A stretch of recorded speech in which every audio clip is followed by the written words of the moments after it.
Hello everybody, Low Bottomized Logan here. Sorry my voice is going away a little bit, but before the Switch 2 released, I just wanted to give my reasoning on my obsession with handheld gaming. If you have been on this channel, it is no surprise to you that I love all things handheld gaming. Handheld gaming PCs, Nintendo handhelds, Sony handhelds, hopefully in the future Microsoft handhelds. But we gotta go back to where it started, with the Nintendo 3DS. Picture this, it was my 8th birthday. I had just gotten into the Pokemon anime and the trading card game, and I had really wanted to play the games. Now, I didn't know that the DS or 3DS even existed on that level. I knew they were things, but I didn't know Pokemon was synonymous with Nintendo. Other than the fact that I had watched a Smosh Pokemon Red video, and I distinctly remember asking for a Game Boy with Pokemon Red. Granted, that probably would have been a lot cheaper than nowadays, but my father ended up getting me a 3DS with this copy of Pokemon White 2, and it became one of my favorite games of all time. I have a lot of nostalgia for Pokemon White 2, but it didn't exactly push the 3DS to its limits. I mean, it's a DS game, for goodness sake. However, I was lucky enough to get an allowance, and with that allowance, I had gotten my next games. And one of those games had really shown off the potential for handheld gaming, and I knew it in my heart of hearts there was a future where handheld gaming and console gaming would become synonymous. But what was the game that put all these ideas in my head about what handheld gaming would become? Well, that game was Resident Evil Revelations. Resident Evil Revelations. Showed me what it meant to be a handheld game that was pushing the power of the system. I could never imagine that an experience nearly as similar as Resident Evil 4 could be on a handheld system. And for those who don't know, Resident Evil 4 is one of my favorite games of all time. So to have this portably, as you saw from my save file, I had put 72 hours into it by the time I was done. I bought that game for $20, and by goodness, I had gotten my money's worth. It was just so fun to see a 3D Resident Evil, especially when it was such a plot focus, to be on something so small. I remember imagining some of my other favorite games on a handheld system, games like Call of Duty, Halo. If this is possible, what else could be? And I didn't get that wish within the 3DS generation, but we still got multiple wonderful experiences on the 3DS. Games like Resident Evil Revelations, The Mercenaries 3D, Project X Zone, codenamed Steam, games that proved that this little handheld could pack a bigger punch than many expected. However, this wasn't the only game. There was another game that made me feel this way. A port of a PS2 classic, and that game was Metal Gear Solid. MGS 3D is what got me into the series and made me want to get into Metal Gear. It is truly special what they had managed to pull off. But I did not choose to talk about this game at random. There is a point, and that point is, during the 3DS and Vita generation, the console handheld line was blurring. At this point, a game playable on the PS2, which was considered last generation, was still incredibly impressive running on a system that is only a bit more powerful, added in with thermal and battery constraints. But I don't even think this game is the most impressive game on the 3DS. This is just a really good technical showcase of what developers can do with limited power. And the final 3DS game I want to talk about is one of my favorite JRPGs of all time. Xenoblade Chronicles 3D was my first foray into the Xenoblade series, and I do not regret it one bit. This is a wonderful port of a Wii game, and it was only made possible due to the new 3DS's extra RAM and power. Even then, this game was considered big for the Wii, and they wanted to take it from a home console and port it down to this little brick. They had their work cut out for them, but they did it. They had gotten a near console experience.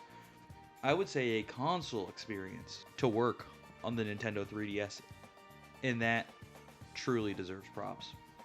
This is the game that truly sold me that you don't need to be locked to a wall. You don't need to be plugged into an outlet. That video gaming can be wherever and whenever you want it to be.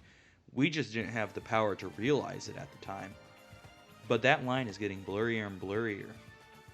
And even during the 3DS generation, the 3DS wasn't even the most powerful or console-like handheld out there. That honor goes to the PlayStation Vita. And while I loved my 3DS, there were obviously issues. I was one of the guys who thought it needed a second analog stick, and that was mainly because of the PS Vita's existence. Now, my PS Vita is a little banged up and I don't have a charger for it, but nevertheless, I will give my history on it. And there is one game that made me want a Vita so badly. And that game was a port of an Xbox 360 game. Of course, I am talking about Borderlands 2. And I can gush on and on and on about Borderlands 2. I had played it for hundreds of hours at this point. It is my favorite looter shooter of all time. And when I saw it was coming to the Vita, I had to have one. Luckily enough, my dad's friend was getting rid of his, so he had given it to me. W. Eli move. Thanks for the Vita. I still have it after all these years. But Borderlands 2 was a real technical showcase. If Xenoblade Chronicles 3D was the technical showcase for the 3DS, Borderlands 2 was for the Vita. And it was a truly experience, as it could get a little laggy at times. But I honestly never ended up playing it that much. I probably only played it for like 5 hours. The next game, however, I played during COVID. And that game was Persona 4 Golden. I love Persona 4 Golden. It is one of my favorite JRPGs of all time. Probably in my top 10 games of all time. And I had gotten it during COVID as I had gotten a new Vita charger. I was like, it's never coming to PC. Mind you, I beat this a month before it came out on PC. So, you can imagine I was pretty happy about that. But nevertheless, I never really played the Vita when it was in its prime, and there wasn't really much to play on it. And now with Freedom Wars and Persona 4 Golden off it, can't really say there's much of a reason to pick one up anymore, really, other than maybe emulation and some obscure exclusives. But with the Vita and the 3DS being what I consider 7th generation handhelds, let's get into what I considered to be the 9th generation of handhelds. Yes, I know I'm skipping a generation, but the PS Vita and the 3DS I consider one generation. March 3rd, 2017, Nintendo kicked down the door and said, we're doing things my way now. And they succeeded. They took a gamble on what could have potentially been their last home console, or even handheld, as they had moved all developers from the 3DS over to the Switch. And they made bank they haven't seen since the Wii and DS generation. This was truly their riskiest move, but it paid off tenfold, and it is shaping the future of the company and the future of handheld gaming itself. But why put all your eggs in one basket? Because Nintendo needed a win. They were down in the dumps with the Wii U, and they needed a W. They needed a console that will sell. And luckily for them, people like me love playing their games handheld. So, the Nintendo Switch did do pretty well, to the tune of 150 million units in the 8 years it has been out. And that is no small feat. Only done by two other consoles, the Nintendo DS and the PlayStation 2, which the Switch is appearing to almost overtake them, if not overtake them, by the time it ends its product run. With all that being said, I still believe the Nintendo Switch is a prototype. And let me explain. When I say it's a prototype, I don't mean that it's buggy or unfunctional. I just mean that I don't believe this is what Nintendo wanted the Switch to be entirely. This was just the first step, and the Nintendo Switch 2 is going to be the final leap into what they want as a hybrid system. Regardless, game developers still supported it. Game developers like Bethesda with Skyrim, Wolfenstein, and Doom. WB with things like Hogwarts Legacy, Mortal Kombat 11, and Mortal Kombat 1. And even game companies we've never seen drop games on Nintendo systems. And all these games are considered fruitful endeavors for the studios, as CD Projekt Red is the greatest example. They are dropping Cyberpunk 2077 on the Switch 2 day one because of how well The Witcher 3 did. Enough about boring history though. You came to hear about me. What does the Switch mean to me? The Nintendo Switch is what got me back into single player gaming, as when I was younger I would just buy a game, play like 5 to 6 hours, and then go back to Fortnite or Rainbow Six Siege. But with the Nintendo Switch, I had actually started completing more games. Let me explain. During the turn of the new decade, I made a promise to myself that I would play and beat 3 games a month. on the Nintendo Switch to complete my backlog, and that is something I haven't given up on yet. I am still trying to beat 3 games a month every month. Granted, I have slowed down because I am in college now and no longer in high school. Plus, COVID really helped me play a lot of video games as there was literally nothing else to do.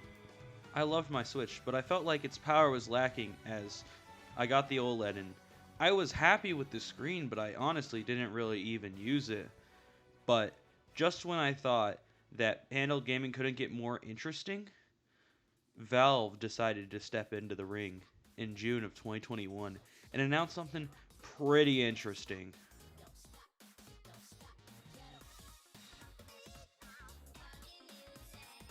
Valve had announced the Steam Deck. And the Steam Deck was what I would consider to be the first mainstream PC handheld, as there have been ones in the past such as the Smock Z, the GPD Win, and the Aya Neo devices, but Steam was really the first of the big contenders to come out with something like a PC handheld.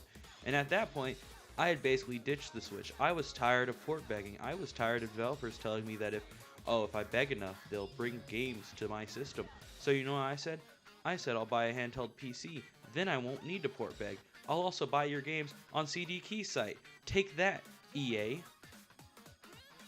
But alas, nothing is perfect. The issue with the Steam Deck really came from the fact that it is a PC.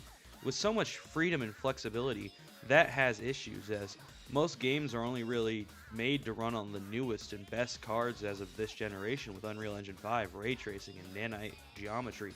So much stuff is just super technical. It's not going to be optimized for Steam Deck. It's not going to be optimized for it. The most you're going to get is some custom settings and some tweaks by the developer for Proton. This is why I believe the Switch 2 is the culmination of handheld gaming up to this point. It doesn't have the issue of lack of power like the original Switch did with a measly 4 gigabytes of RAM. It doesn't have the too much flexibility of being a PC handheld. It is perfectly stationed in the middle, where games will be optimized, but it has enough power to run games on the Series X. Let's face it, we've hit a wall with gaming, and the Switch 2 will benefit. So finally, what does handheld gaming mean to me? Handheld gaming has a deep place in my heart just because it was the first thing I really had to call my own, console-wise. Then the Steam Deck came out, the Switch came out, and showed that I didn't need to be tethered to a wall to play these big AAA experiences. Sure, there was going to be drawbacks, but that didn't matter as the experiences were comparable, and the Switch really showed me that these big experiences didn't need to be tethered to a screen. And the Switch 2, if you think the Switch was crazy, I cannot wait to see what Monolith Soft or Platinum Games has in store for the Switch 2. All of these series are going to get amazing new entries, not just with prettier graphics and higher frame rates, but with stuff that just wasn't possible on the Nintendo Switch. So, what does handheld gaming mean to me? Handheld gaming means the will to defy graphical and power limits, to do what you can with the hardware you are given in creative and fun ways. The Nintendo Switch, the DS, the Vita, and Steam Deck have all shown that handheld gaming can be fun and impressive. The fact that 10-15 years ago a handheld game was pixel art or a shrunk down version of a console game, now a handheld game is like Doom Eternal, The Witcher 3, and soon to be CD Projekt Red's Cyberpunk 2077. It is crazy impressive how far we have come with handheld gaming. I hope you all enjoyed the video. This is more of a ramble type video, and again, I'm losing my voice, so sorry if I sound a little jank. But I really enjoyed making this video, and I can't wait to see y'all on the Switch 2's release date. I do believe everything I said here, and this was my story with handheld gaming. But I'd like to hear yours in the comments, so like, comment, and subscribe. Follow for more. Lobotomized Logan out.